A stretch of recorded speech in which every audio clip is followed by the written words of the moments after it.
All right, the non-trimming vibe trim channel, which would neither vibe nor trim, discuss, has been partially resolved. Number one, we had a bad plate connection here to V9. So it's got some new wire here. That's 22 gauge because the vendor was out of the 20 gauge in that color, and this matches. I've got some of this on order. I actually ordered some of this first, but the vendor, the post office lost it. Well, it's probably not lost. It's just somewhere between here and there. It'll get here sometime this year. If it comes in, I'll replace it with some 20 gauge. Otherwise, the 22 gauge is just fine. So that was a big part of it. That's oscillator tube did not have a plate connection. Second of all, this depth pot is defunct. There is no resistance from on its carbon track. And so when the tremolo came back on, it came back on crazy, crazy deep and throbby and problematic. So it's a linear pot, uses a variable resistor. I put in this 220K resistor temporarily, which is kind of like having it halfway, and that gets us here.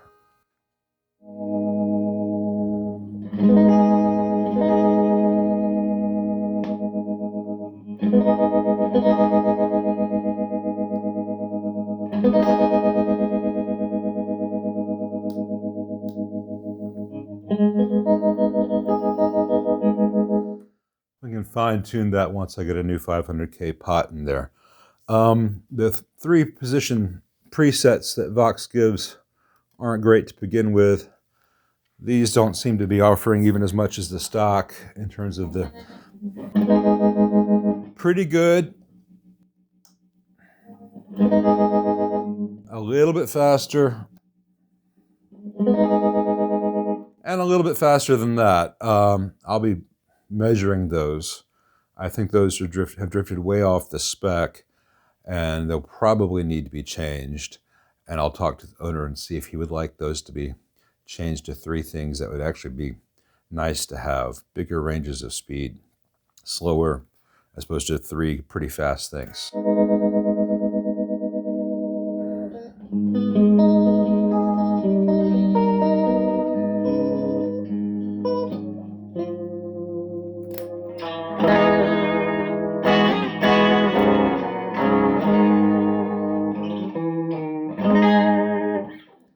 Sorry to play the song that must not be played, even referencing it. My friend Richie Fleekler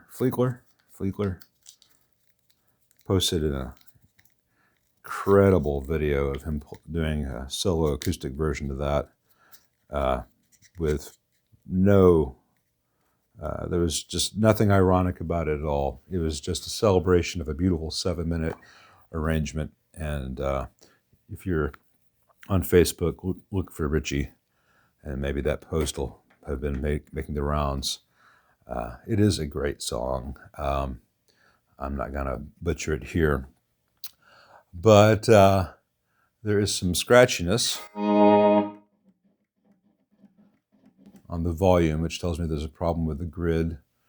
Now, that could be one of the grid leaks at the input jack. That could be that 22K from the second stage back to the first stage.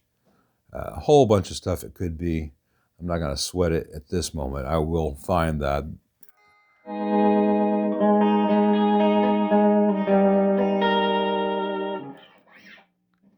I will get this working right.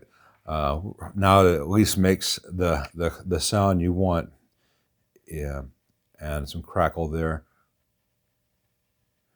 Tells me now that it's actually drawing current and working, there are some noisy resistors. So this is not the only thing that'll get changed out. And I'm not going to do the whole video on how this circuit works right now because it's a lot. Once I get it all working, I will do a video on that. And maybe I'll explain where I had noise issues right here and what caused that and why. But for right now, I just need to dive back in and make it all better. All right, I'm sitting with the Strat 1.5 feet, 2 feet from the transformers, so there's some buzz that won't be there when you hear it for real. But I've gotten so many of the issues out of the Trem channel.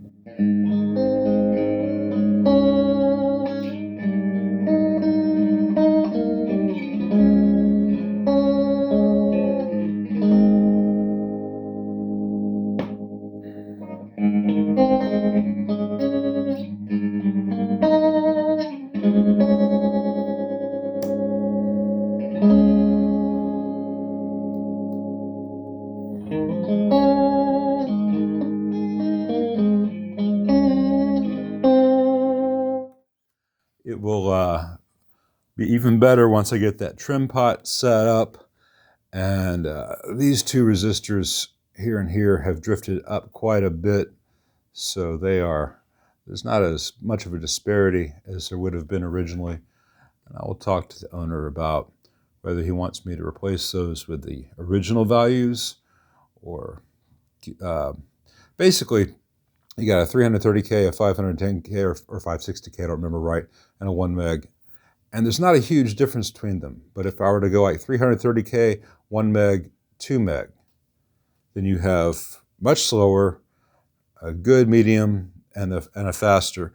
Or you can just take the whole thing out, sell it to someone who wants to have everything from the UK in 1963, and put in a 3 meg reverse audio pot and have a much wider range of sounds. But totally up to the owner. That hum there is just the pickups and the transformers. So I'm really pleased with how the amp is overall, and now I just got to find the right value and size trim pot.